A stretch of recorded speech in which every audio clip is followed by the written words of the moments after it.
Donc c'est une sorte d'idée. Alors Jésus s'est soumis à la volonté du Père dans le jardin et quand il a fait cela, il a d'abord en se soumettant, il a également annulé la rébellion d'Adam en ne se soumettant pas à la volonté du Père dans le jardin. Je veux que tu fasses attention à ça, dans le jardin. Es-tu là avec moi? Il était donc maintenant soumis à la volonté du Père.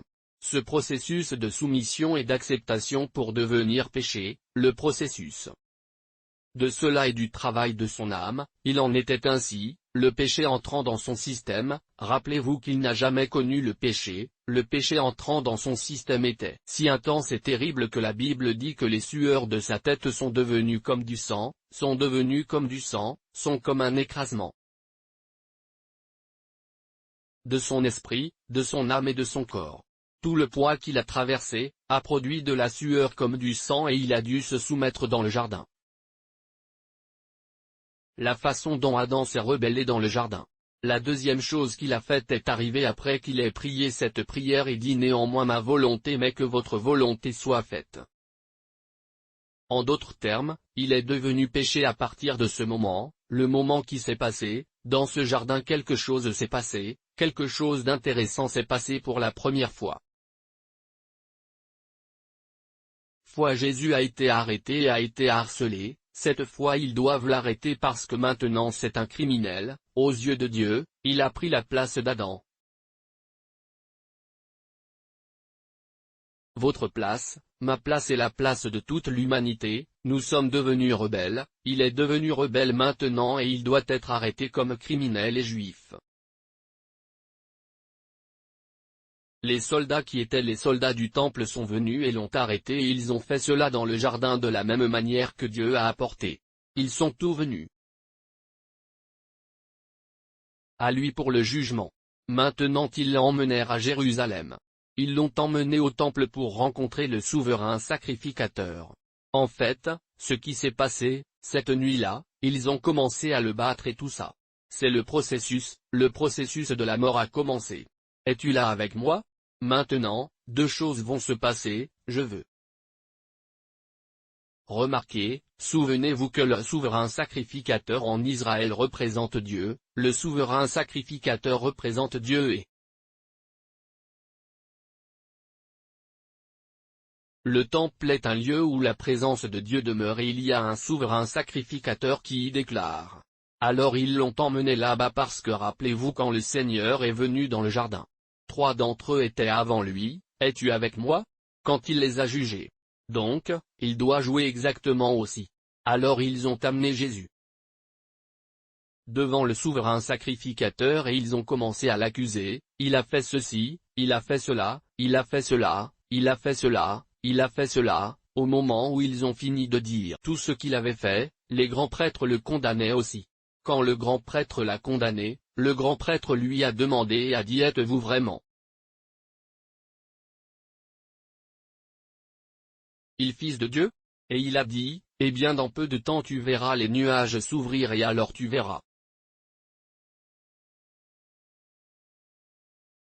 le Fils de l'homme venant sur de grandes nuées de gloire. L'homme a dit un blasphème. Et qu'a-t-il fait? Il l'a proclamé, quand il a dit blasphème, c'est-à-dire mort. Et la trahison. Vous prétendez être Dieu, alors que vous ne l'êtes pas.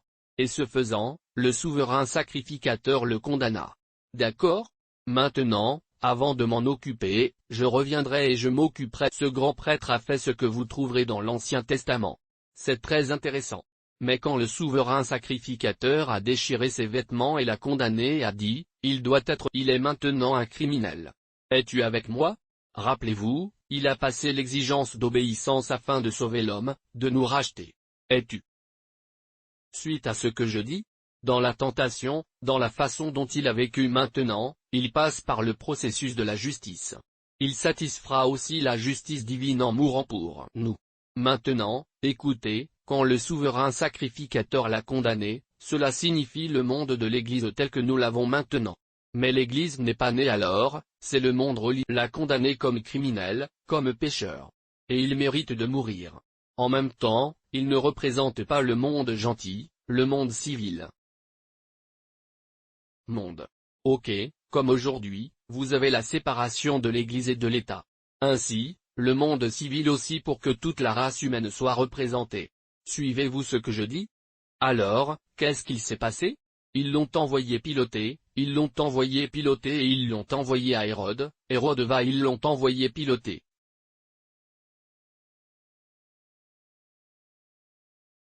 Le pilote a fait de même, le pilote l'a condamné après tout et lui a dit, eh bien, je n'ai rien trouvé chez cet homme, mais vous voulez qu'il soit crucifié, allez-y et crucifiez lui. Et donc vous trouverez maintenant ces deux mondes, deux autorités qui représentent le gouvernement du monde à cette époque et qui est le monde civil, le monde religieux. Le condamnerait et celui-ci le condamnerait. Il est devenu complet, au moment où ils l'ont condamné, ont-ils dit, est complet. Ils ont dit qu'il méritait de mourir. Maintenant il y a quelque chose dans la Bible, vous le trouvez dans Lévitique 16, quand vous lisez ce Lévitique 16, 17, les deux chapitres sur un bouc émissaire, ouais, il y a quelque chose que la Bible dit quand le grand prêtre voudra faire l'expiation, ce qui se fait une fois par an, il apportera deux boucs, jetés l'eau, celui que l'eau est tombée, ils prendront celui-là, ils tueront l'autre, prendront le sang et feront l'expiation à l'intérieur de l'autre. Ils mettront leurs mains sur la tête. Et confesser les péchés de quoi? Toute la nation sur celui-là. Et ce faisant, que se passe-t-il? Ils transfèrent le péché sur lui. Vous savez, j'ai prêché sur l'imposition des mains l'autre jour. Et j'explique cette chose? Alors le souverain sacrificateur l'a maintenant déclaré qu'il est un pécheur et il avait prophétisé qu'il vaut mieux qu'un homme meure que toute la nation fait quoi? Périr. Ainsi, ce faisant, ils ont condamné Jésus et transféré par là tous les péchés de toute l'humanité sur lui, les gentils et l'autorité civile qui représentent toute l'humanité, mettent les leurs, les religieux mettent les leurs, complets. Alors maintenant c'est arrivé. À Jérusalem, c'est passé autour du temple où habite la présence de Dieu. Maintenant, souviens-toi que Dieu a dit à Adam poussière que tu es, poussière tu reviendras, mais Adam est mort hors du jardin parce que le jardin est un lieu de la présence de Dieu. Alors, qu'est-ce qu'il a fait? Ils doivent renvoyer Jésus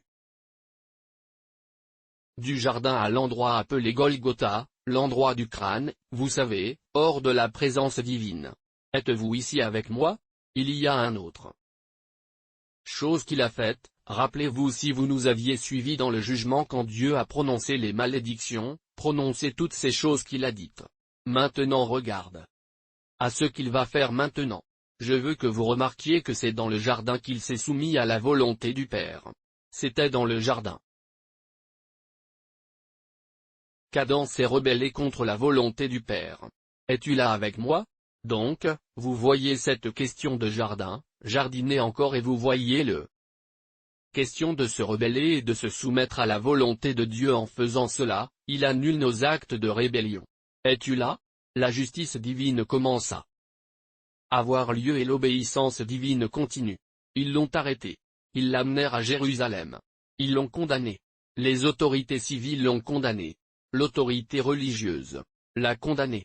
Et cela a achevé la race humaine. D'accord, par là, compléter la race humaine, cela signifie que nous avons transféré tous les péchés de la race humaine sur lui une fois qui est terminé. Maintenant, pendant que ce processus se déroulait, quelque chose d'autre s'est produit. Ils ont dû le fouetter. Mais avant de traiter de la flagellation, il y a autre chose qui s'est passé. Rappelle-toi. Nous traitons des deux conditions que Jésus doit remplir s'il doit sauver l'humanité. Et cette exigence est l'exigence d'obéissance et l'exigence d'accomplir la justice divine, de satisfaire la justice divine, l'exigence d'obéissance. Il avait passé le test des tentations dans le désert, d'accord? Et il l'a encore fait maintenant en se soumettant à la volonté de Dieu. Maintenant, le processus de la mort, de la flagellation et des coups et tout ce qu'il va traverser, est le processus de mourir. Souvenez-vous de la poussière que vous êtes et de la poussière que vous reviendrez, ce qui est le processus de la mort. Très bien. Donc vous voyez que la mort n'était pas... Il a dû traverser de nombreux processus douloureux et atroces jusqu'à ce qu'il meure finalement, afin que l'humanité ne meure plus. Tout ce qu'il fait annule ce qu'Adam a gagné. Il crée donc une nouvelle base sur laquelle nous allons vivre. Et je l'ai déjà dit, il devait satisfaire la justice divine, il devait passer l'obéissance pour que son obéissance maintenant nous soit transférée. C'est comme si quelqu'un écrivait un examen et était première classe et son certificat de première classe nous est transféré. Elle nous est maintenant donnée et c'est ce que vous appelez vraiment la grâce. Ce qui se passe maintenant, c'est que, pendant ce processus, ce pilote était, ils allaient et venaient et le condamnaient. Quelque chose d'autre est arrivé. Au moment où les soldats le fouettaient et qu'ils avaient fini de le fouetter, ils prirent une couronne d'épines.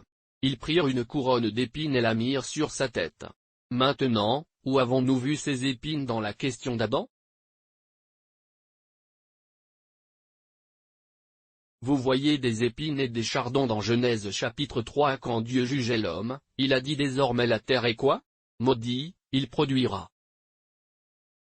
Pour vous, il fera pousser des chardons et des épines. Es-tu là avec moi? En d'autres termes, pour que vous travailliez et travailliez la terre et obtenir quelque chose. Cela vient avec de la douleur et de la douleur. Es-tu avec moi là-bas? Alors qui est un symbole de pauvreté, est un symbole de malédiction. Et ce qui s'est passé, c'est qu'ils ont pris Jésus, ils ont pris une épine, ont fait une couronne d'épines et l'ont mise sur sa tête, c'est très puissant.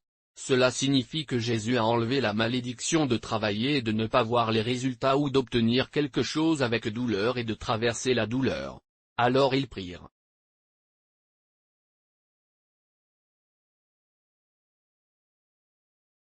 It out. Alors remarquez maintenant qu'il annule ces malédictions que Dieu a prononcées sur l'homme. Es-tu avec moi? Il les annule. En dehors. Alors ils l'ont pris et l'ont mis sur sa tête et c'est beau quand on y pense sur la tête parce que la pauvreté donne mal à la tête. Lorsque tu as des défis et tu n'as pas d'argent, BP, tu vas t'inquiéter de trop de choses. Donc, ce genre de douleur est ce que Jésus avait. Vous savez, quand ils l'ont mis sur sa tête, quand ils ont enfoncé la chose dans sa tête, dans son crâne, du sang est sorti et les douleurs traversent son cerveau, les neurones se révoltent. Es-tu avec moi? Douleur parce qu'il annule notre pauvreté de toute la race humaine et dit, je ne veux pas que tu traverses ça maintenant. Quoi? Est arrivé que Jésus est devenu le roi de la pauvreté afin que vous ne soyez plus pauvres. Donc, quoi que vous travailliez et mettez vos mains, il produira pour vous et vous serez heureux. Et c'est ce que saint Paul a dit dans la 2 Corinthiens, je pense que c'était la 2 Corinthiens chapitre 8. Qu'il a fait cette déclaration. Il a dit, tu sais qu'il était riche, mais à cause de toi, il est devenu pauvre pour que par sa pauvreté tu puisses être riche. Ouais. 2 Corinthiens, chapitre numéro 8 et verset 9, car oui, connaît la grâce de notre Seigneur, Jésus-Christ, bien qu'il soit riche. Pourtant, à cause de vous, il est devenu pauvre. Cela pourtant par sa pauvreté pourrait être riche. Maintenant, c'est le principe de l'Évangile, Jésus devait devenir péché afin que vous soyez justes. Jésus a dû tomber malade. En fait, toutes les maladies lui ont été imposées afin que vous puissiez être en bonne santé et être guéri. Harcèlement démoniaque pour que tu sois libre, Jésus devait mourir, pour que tu puisses vivre. Vous avez juste besoin de comprendre cela. Et j'explique juste le processus de ceci quand il était ici sur la terre. Alors ils lui ont donné une couronne d'épines sur la tête et il a enlevé cette douleur qui vient de notre travail et de notre labeur. Alors que nous ne serons plus pauvres, une autre chose qui s'est produite, ce qu'ils ont encore fait, c'est qu'ils l'ont fouetté, le châtiment. Certaines personnes disent que Jésus a été fouetté 41, qui est de 39 coups de fouet, ce qui est normal, faisant partie de la coutume juive de la flagellation. Mais ce n'étaient pas les Juifs qui ont fouetté Jésus, ce sont les gentils. Ainsi, la flagellation au pilier n'était pas 39 coups de fouet, ils l'ont fouetté jusqu'à ce que l'homme crie qu'il devrait arrêter parce que ces Romains et ces soldats fouettent les gens à mort. Ils l'ont fouetté jusqu'à ce que chaque partie de son corps saigne et que les peaux soient arrachées. Tu sais quand Vous le considérez, quand vous le regardez, ce que la maladie fait quand la mort vient, est-ce que la douleur qu'une personne traverse, la douleur intense. Vous savez, à un moment donné, les gens abandonnent parce qu'ils ne peuvent plus supporter la douleur. Donc tout cela était ce que Jésus a traversé. Ils l'ont fouetté et toutes ces douleurs. Chacun de ces coups de fouet qu'ils lui ont donnés, représente toutes les douleurs qui viennent de la maladie. Et la Bible dit par ces meurtrissures, nous avons été guéris. Il a donc dû passer par ce processus pour que peu importe la maladie créée dans le laboratoire, Bart, peu importe. Choses, virus, toutes sortes de choses, corona. Et ils disent maintenant que la couronne a probablement muté un autre brin, quelle que soit l'absurdité. Nous ne mourrons pas. Il a dû prendre tout cela pour nous, prendre tout cela contre le cancer, contre toutes ces choses pour que nous ne mourions pas. Louez Dieu. Vous savez, c'est incroyable quand on y pense comment il a annulé maintenant, quoi? Maladie. Rappelez-vous qu'il subit la punition. Dieu a dit. Poussière es-tu, poussière tu retourneras et le processus de retour à la poussière et la maladie, le vieillissement, toutes ces choses, et la maladie, es-tu avec moi? Parce que ce que nous appelons le vieillissement est la mort des cellules. Et les tissus et toutes ces choses commencent à mourir. Mais une partie peut être affaiblie par certaines maladies, bactéries, virus et toutes sortes de choses, c'est ce que nous appelons maintenant, la douleur que ces choses produisaient était ce qu'ils traversaient. Ils ont dû le flageller, le fouetter, le blesser, lui ont donné des blessures partout et c'était souriant quand il le faisait. Le gars a tellement pleuré parce que c'était douloureux. C'est pourquoi vous ne devriez pas être malade par ce qu'il a fait pour vous. Vous n'avez pas besoin de le faire. Merci Jésus. Et donc il a traversé cela, il a pris la pauvreté, il est tombé malade et ensuite il a dû porter le fardeau du péché et de la malédiction. Maintenant, quand ils auront fini de le condamner, crucifiez-le, crucifiez-le. Ils ont tous accepté et ont dit crucifions-le. Qu'ont-ils fait? Une autre chose importante qu'ils ont prise, comment l'appelez-vous maintenant? Ils ont fait une croix d'accord et la lui ont donnée. C'était si lourd et il l'a porté. Quelle est la signification de la croix? C'est le fardeau du péché. Mais je vais vous donner un aperçu du chapitre 3 de Galates au verset 13, il est dit que Christ est devenu une malédiction pour nous et nous a rachetés de la malédiction de la loi, car la malédiction est l'homme qui pend à l'arbre. Maintenant dans la Bible, si vous êtes une personne maudite.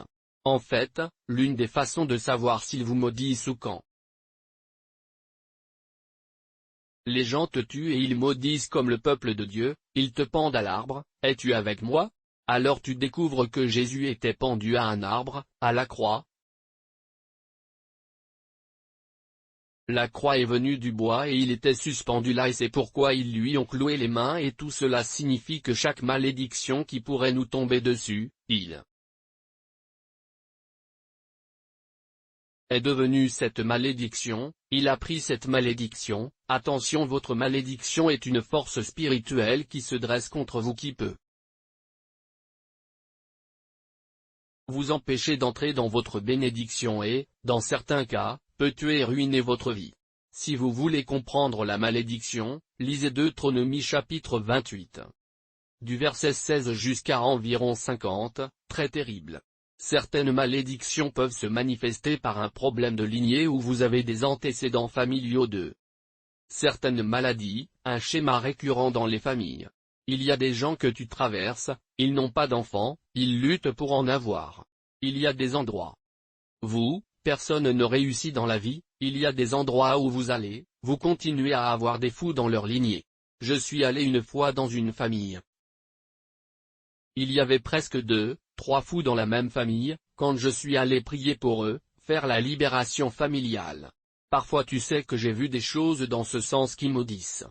Peut se manifester de différentes manières.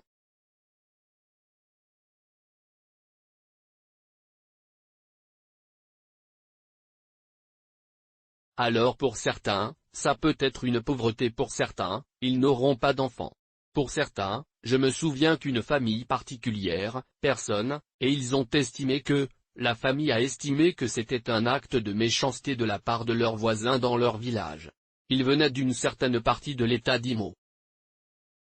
Me voir.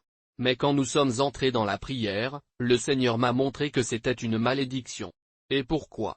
Qu'est-ce qui a provoqué la malédiction? Leur grand-père était vous savez, il vendait des enfants de sexe masculin à cette époque et cela leur a apporté une malédiction qu'aucun enfant de sexe masculin ne pleurera dans cette famille. Maintenant, l'homme était parti, les générations étaient venues, aucun enfant mâle ne vient. Et ainsi jusqu'à ce que la malédiction soit brisée pour qu'ils aient à nouveau un enfant mâle. Donc ces malédictions peuvent être manifestées de diverses manières. Et c'est ce que Jésus a assemblé. Et cette punition qui peut arriver, souviens-toi des malédictions. Découle d'abomination, découle de perversion, découle de certaines choses terribles auxquelles les gens se livrent. Crée une conséquence qui se poursuivra sur plusieurs générations. Alors Jésus a enlevé la malédiction et a été suspendu à la croix pour toute l'humanité. Es-tu là? Pour vous et pour moi, cela signifie qu'il n'y a aucune raison pour que vous soyez sous une malédiction. Il n'y a aucune raison pour que vous soyez sous une malédiction. Et aucun homme ne peut te maudire. Il n'y a aucune raison, tu ne peux pas être sous une malédiction, es-tu avec moi? Dans l'évangile de Jean chapitre 8 verset 30. À environ 32 précisément, dit Jésus, vous connaîtrez la vérité et la vérité vous affranchira. Dans le livre d'Osaïe chapitre 4, verset 6, non. Les gens périssent parce qu'ils manquent de connaissances. Donc, ce que vous voyez, c'est que ce salut a été prévu pour l'humanité. Mais jusqu'à ce qu'il soit proclamé et enseigné aux gens et imposé, ils n'en profiteront pas.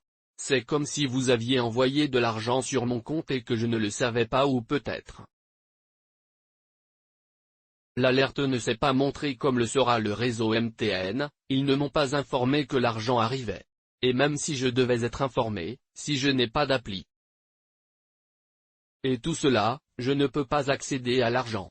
Même si j'ai l'application et que j'ai un TM, je dois entrer les bons mots de passe et suivre les bons processus, le protocole pour que cet argent me soit utile. Sinon, l'argent sera sur mon compte, à mon nom, mais je n'en profite pas. Voilà donc le problème et le lacune ici est l'information et l'action basée sur l'information. Quand vous entendez la parole, ils connaîtront la vérité et la vérité les rendra libres. Ce n'est pas seulement une information dans la tête, c'est une connaissance de l'expérience. Cela signifie que la parole de Dieu doit entrer dans votre cœur. Vous devez le construire. Ouais, c'est comme une graine plantée dans ton cœur et qui germe. Donc, quand vous connaissez cette vérité et que vous vous en tenez à cette vérité et que vous faites, cela fait partie de votre façon de penser, d'accord, cela devient une partie de votre réalité. Ainsi, la parole vous rendra libre.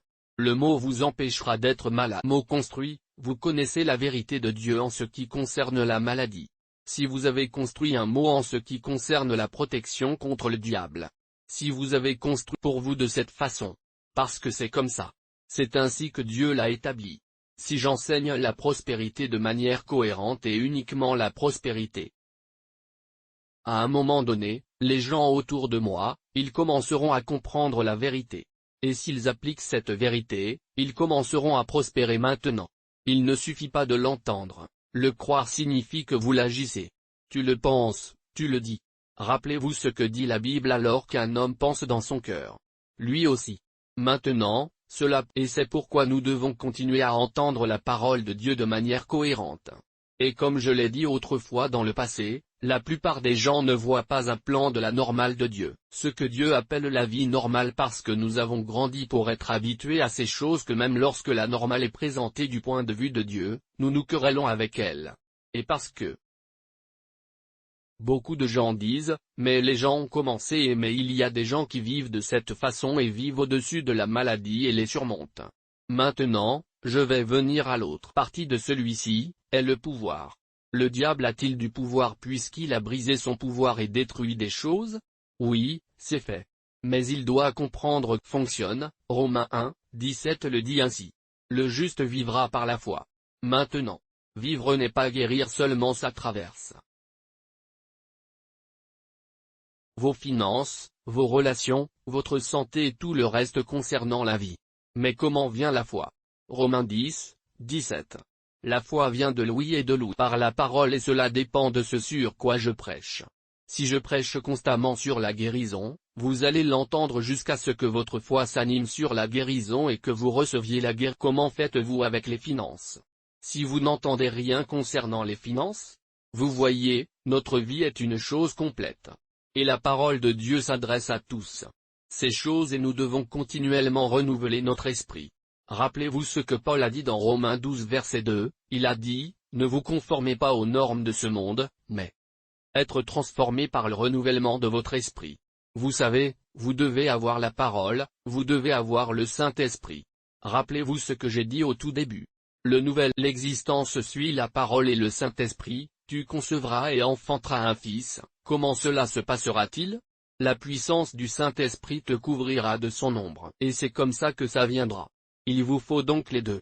D'accord, vous avez besoin des deux et le Saint-Esprit vous enseignera, mais vous devez avoir un matériel pour lequel il ouvrira. Bible seule, c'est comme ce que nous appelons le premier suffixe, c'est comme la première étape, étudier la Bible est différent de la lire et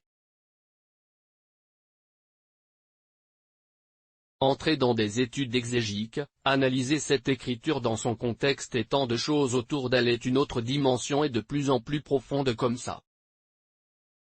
Souvenez-vous qu'il y a des dimensions de lumière, donc vous pouvez recevoir une lumière dans une écriture.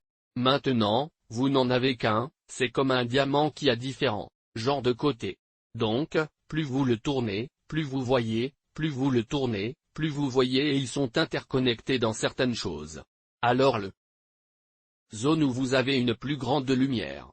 Cette zone, vous vivez librement et en profitez et cela nous met dans un travail continu d'apprentissage de la parole et d'engagement. Homo. Vous savez, rappelez-vous que Jésus était avec ses disciples, le Fils de Dieu incarné, Dieu lui-même dans la chair. Les disciples n'ont jamais compris tant de choses qu'il leur a dit qu'il y a beaucoup de choses, j'aimerais vous apprendre, mais vous ne pouvez même pas les comprendre maintenant. Mais quand le Saint-Esprit viendra, il vous enseignera et comment le Saint-Esprit vous enseigne à partir de laquelle le Saint-Esprit agira. Donc, vous devez apprendre à lire le mot, vous devez apprendre à étudier le mot. Et même quand le Saint-Esprit vous dit quelque chose qui est posez-lui des questions, il vous renverra là où c'est dans le mot. S'il ne s'aligne pas et n'est pas cohérent avec les Écritures, un mauvais esprit vous parle. Pourquoi? Si le pouvoir a été retiré du diable, Dieu a détruit son vrai pouvoir. Le problème c'est l'ignorance, c'est le premier problème. Jusqu'à ce que vous croyiez ce que Jésus avait fait, vous êtes toujours sous son influence. Très bien, Dieu a fait certaines choses comme fournir un vaccin, une solution. Mais si vous ne savez pas, vous n'êtes pas conscient et vous n'y tendez pas la main, vous êtes toujours sous votre servitude. C'est le point parce que la lumière que vous voyez et puis vous dites, oh waouh, je lutte contre le péché, je ne le savais pas. Je ne savais même pas que je suis la justice de Dieu et dans la mesure où vous croyez que vous êtes la justice, le pouvoir du péché perd le contrôle sur vous à partir de ce moment, dans la mesure où vous avez de la lumière dans n'importe quel domaine de votre vie et que vous la prenez et croyez-le, vous êtes toujours sous influence. Parce que vous n'êtes pas conscient de ce qui s'est passé. Et oh non, j'étais un péché, je ne le savais pas. Mais dès l'instant où la justice vous a été offerte et vous y croyez, au moment où vous croyez cette chose, alors le péché perd son pouvoir sur vous. Donc, ce qui s'est passé dans le monde, c'est que beaucoup de gens connaissent la vérité. Ils ne savent aucune de ces choses et quand ils l'entendent, cela n'a pas pénétré. Cela n'est pas entré et ils disent juste, certains l'entendront et se querelleront avec vous, vertueux. C'est ce que 2 Corinthiens 5, 21 dit, vous êtes la justice de Dieu. Il t'a apporté la justice, non parce que tu l'as fait, mais parce que il l'a fait, Adam l'a fait, nous nous sommes tous trompés. Es-tu avec moi? Jésus est venu et l'a adopté, nous avons tous eu raison. Mais il faut y croire. C'est pourquoi croire, c'est recevoir. Vous y souscrivez. Es-tu avec moi? En souscrivant la chose flot et cela devient votre part et que vous y souscrivez et cela devient votre part ne la diminue pas. Jésus nous a donné la justice et c'est un cadeau. Alors on le prend parce que les gens n'ont pas été instruits, ils ne sont pas sous la lumière, tant que vous n'êtes pas dans la lumière. Tant que vous n'avez pas reçu cette toujours sous l'arnaque du diable, vous êtes sous son influence parce que votre système de croyance est faux, votre façon de penser est fausse et parce que votre système de croyance et vos processus ont tort, ce processus de pensée produit ce que le diable veut que vous produisiez, travaille toujours contre vous et en vous.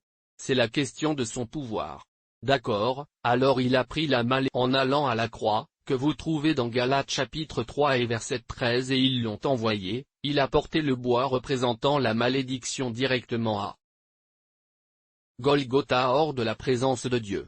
Dehors, de la même manière qu'Adam et Ève ont été expulsés du jardin. Et quand il est sorti de cet endroit, il est arrivé à un endroit, où il a été crucifié. Maintenant c'est très beau. Avant d'arriver là-bas, rappelez-vous qu'il l'avait fouetté et mis ses vêtements.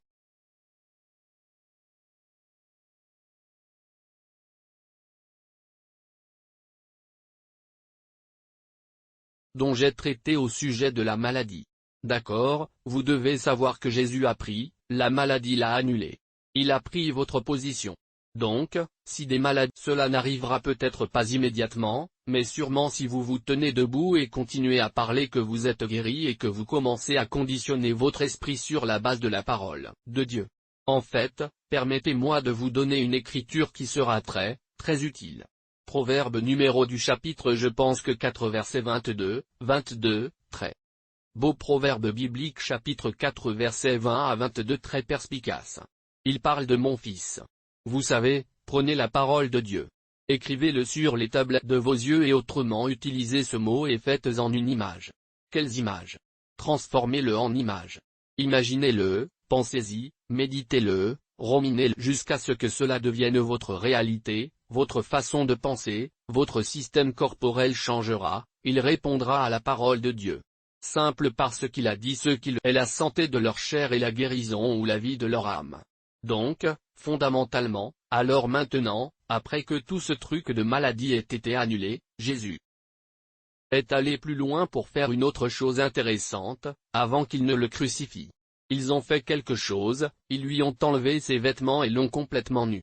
Ils l'ont pansé et ont ensuite pris l'autre et jeté. Maintenant avez-vous remarqué que ces gars étaient nus dans le jardin? J'espère que tu sais. Il a donc dû retourner à la nudité. C'était honteux. D'accord, celui qu'ils essayaient de et est devenu honteux, il doit retourner à ce type de nudité afin d'annuler la honte dans notre vie. Et c'est pourquoi la Bible dit que pour votre honte, vous recevrez le double. Suivez-vous ce que je dis? Donc, quoi que vous pensiez vous faire honte, cela vous a été enlevé. Elle n'a pas le droit de rester dans votre vie, mais vous devez connaître cette vérité, y croire et la engager-le jusqu'à ce qu'il livre pour vous. Et puis après avoir fait cela sur la croix, nu et allant à l'état de nudité, il s'est accroché à la croix. Et ils l'ont cloué. Rappelez-vous que les ongles sont toujours les douleurs, la malédiction, le travail des mains? D'accord, donc ce que vous travaillez maintenant ne sera pas de vous. Et puis clouer ses pieds, ce qui signifie relation. Votre promenade. C'est là qu'ils meurtrissent l'enfer, vous meurtrissez le talon. Vous savez, ils l'ont cloué. Afin que vous puissiez avoir une belle relation avec votre conjoint, avec vos enfants, avec votre famille et tout cela et profiter de la bonne relation. Comme il se doit. Ils l'ont cloué, les pieds représentent une relation qui est la marche avec Dieu. Marche avec l'homme. Il signifie également dominion. Très bien? Alors. Parce que la Bible dit partout où tu mets la plante de tes pieds, là je te donne comme quoi? Héritage. Cela fait donc partie de votre mandat du dominion. Donc ils ont cloué cet endroit. Jésus a traversé tout cela parce qu'ils ont perdu leur relation avec Dieu et même leur marche par eux-mêmes a eu des problèmes et leur dominion a été perdu et cela a été restauré. Il a dû annuler pour que vous aussi puissiez marcher dans dominion. Vous aussi, vous pouvez marcher dans une relation saine, positive et épanouissante. Et après tout cela, rappelez-vous le travail des mains. Alors ils l'ont cloué là-bas. Il a traversé cette douleur pour que vous aussi ne la traversiez pas aussi. Après avoir terminé tout cela sur la croix,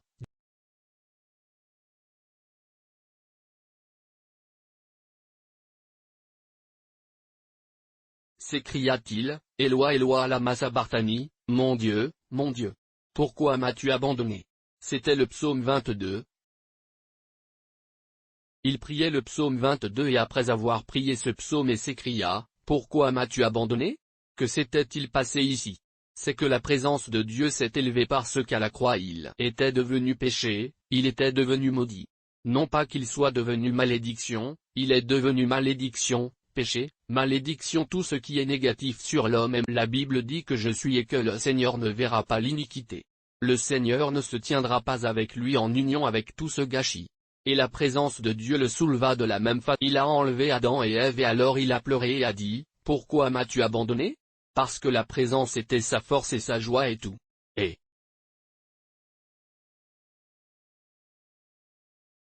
à ce moment-là, il lui a crié dessus. Vous savez le reste, il a pleuré et leur a pardonné, mais ils ne savent pas ce qu'ils font. Il a prié et après tout ce qu'il a dit, c'est achevé. Quand il a fait cette déclaration est terminée, ce n'était pas une déclaration de perte, c'était une déclaration de réussite, glorie. La victoire l'a accomplie. En d'autres termes, j'ai enlevé la maladie. J'ai enlevé les malédictions. J'ai démantelé le pouvoir du diable sur mon peuple. Maintenant je meurs, ce qui veut dire que la mort va aussi être annulée, annuler tout ça. La perte de présence. Tout ce que l'homme a perdu, c'est-à-dire que l'air est révolu, je l'ai atteint. Et la Bible dit qu'il a rendu l'âme. Maintenant, c'est un autre enseignement pour y penser pas dans le cadre du cours, il a abandonné. Personne ne lui a arraché sa vie. Il n'aurait pas pu mourir s'il l'avait choisi. Il a renoncé, c'est un acte de volonté. Il est parti et est parti de son corps afin qu'il puisse accomplir les choses qui seront faites dans la région du monde des morts. En mourant, il est mort notre mort. Et c'est une belle chose. Dieu est mort. Maintenant. C'est une pleine manifestation d'amour. Amour dans sa pleine expression, il est mort. Dieu est mort. C'est l'amour. C'est l'amour. Mais pourquoi est-il mort? Que nous puissions vivre. Et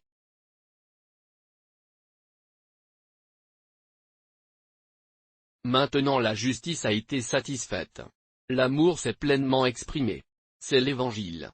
C'est la bonne nouvelle, que Dieu a tant aimé le monde qu'il a donné son Fils unique afin que quiconque croit ne périsse pas, mais qu'il ait la vie éternelle.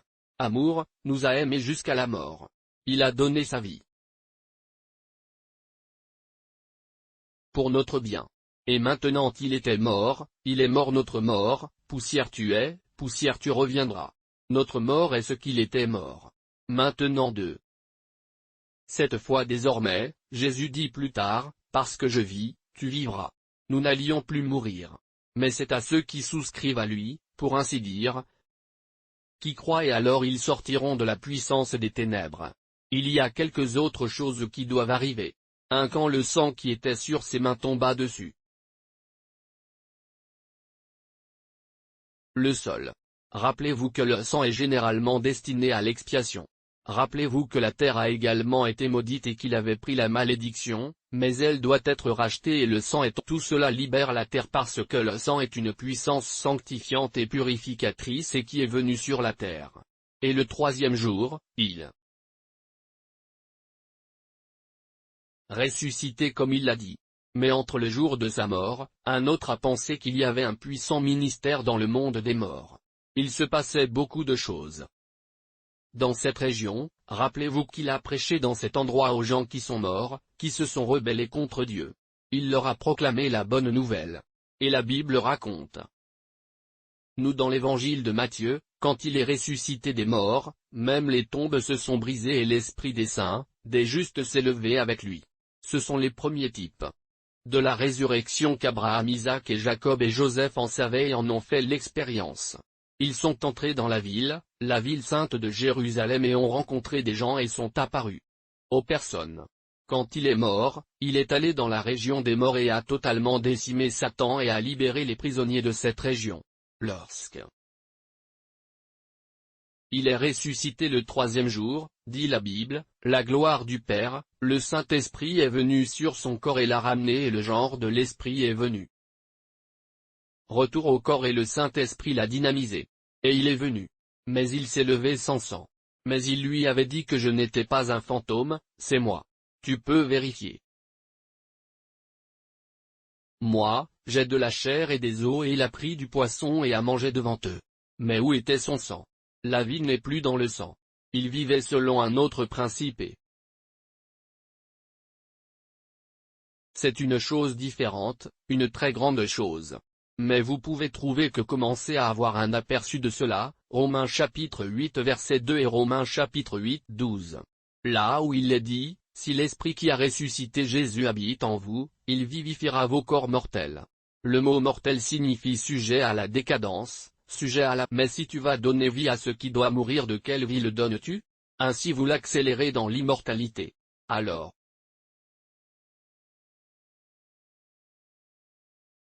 il est ressuscité des morts. Et fait intéressant, quand il est mort, ils l'ont enterré dans le jardin. C'était dans le jardin.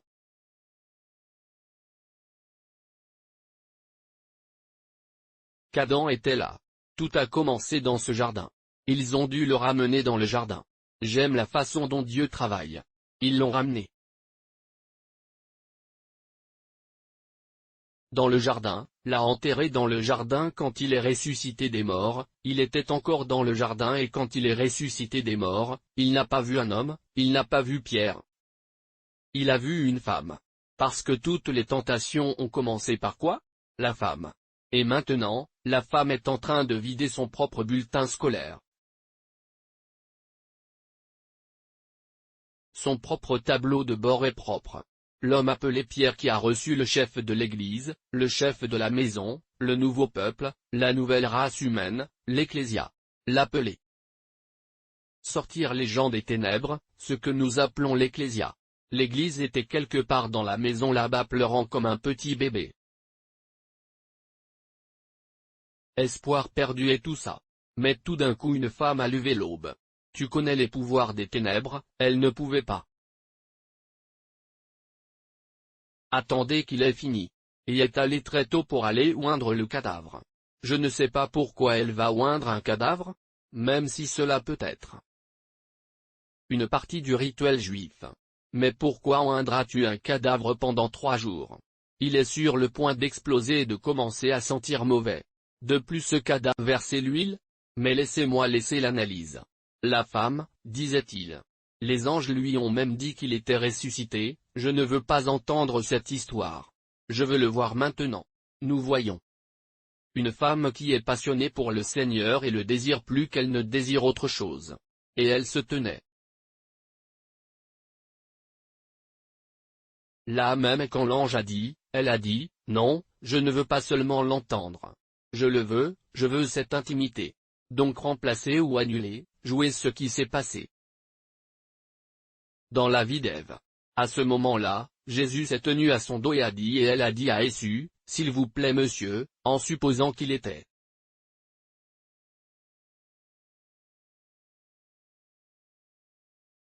le jardinier, dis-moi où tu l'as gardé, j'irai le porter. Eh bien, je ne sais pas comment Marie peut porter tout un corps de Jésus, mais là, Jésus l'a appelé Marie et elle savait que c'était lui juste là. À ce moment-là, Jésus a dit, ne me touchez pas, je ne suis pas allé voir le Père. Je vais voir le Père. Allez dire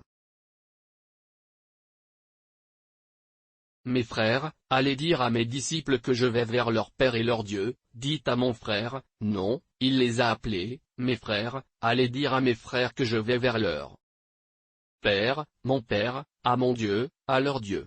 J'y retourne et je les verrai sous peu. Bien entre ça avant qu'ils ne les voient.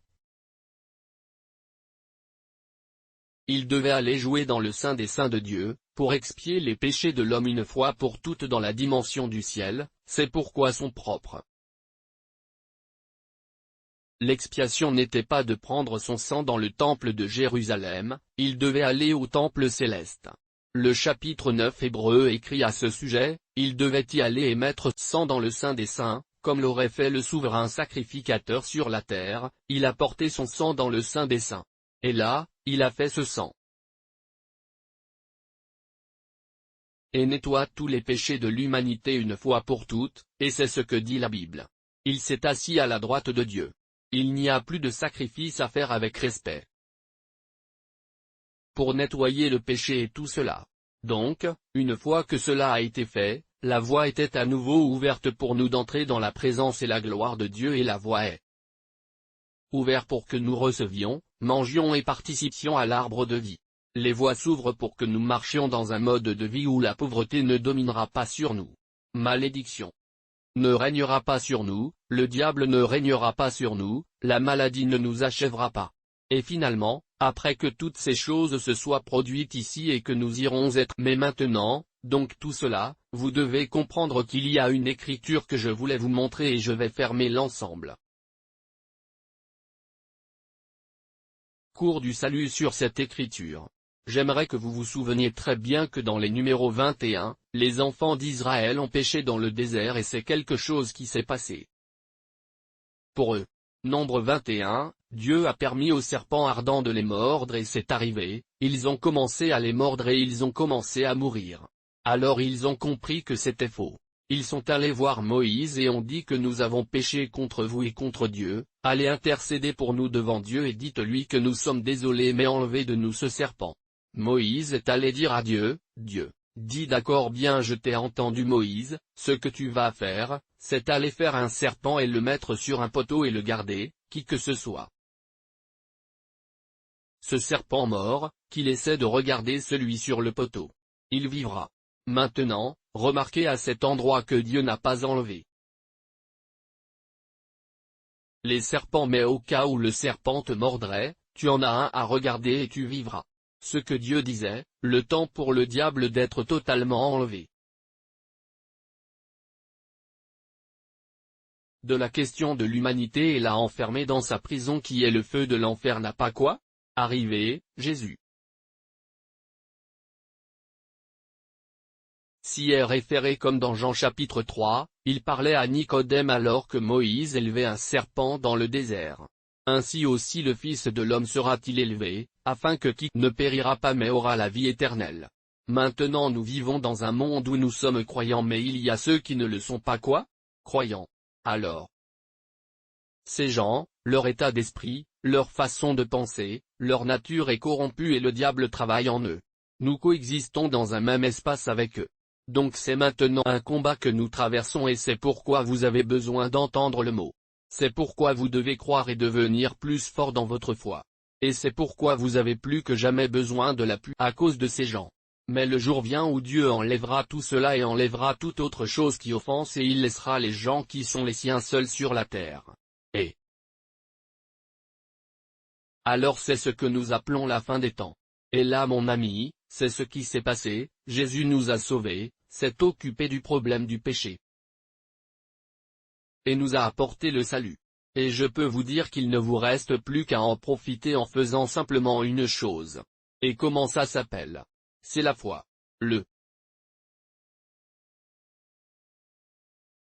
Dès que vous recevez la parole de Dieu, obéissez-leur comme vous l'avez dit. Parce que vous voyez vraiment, la foi fait partie de l'obéissance. Où est l'obéissance? Si vous recevez la parole, croyez ce qu'il a dit et faites ce qu'il a dit, alors vous commencerez à voir la nouvelle vie dont il a fait une valeur pour nous. Mais tu dois découvrir ce qu'il a fait pour vous comme nous l'avons partagé. Rappelez-vous, il a enlevé le péché. Donc nous ne sommes pas justes, il a enlevé la maladie. Nous sommes donc en bonne santé. Il a dément pour nous, enlevé les malédictions et nous sommes bénis. Toutes ces choses se sont produites dans le processus de ce qu'il a fait, mais nous devons les découvrir, les rechercher, les voir et ces vérités. Agissez en conséquence, pensez-y, et vous commencerez à voir la nouvelle vie qui continuera. Mais le jour viendra où Dieu ôtera tout ce qui est malé. Laissez-nous profiter de notre vie, et c'est le salut.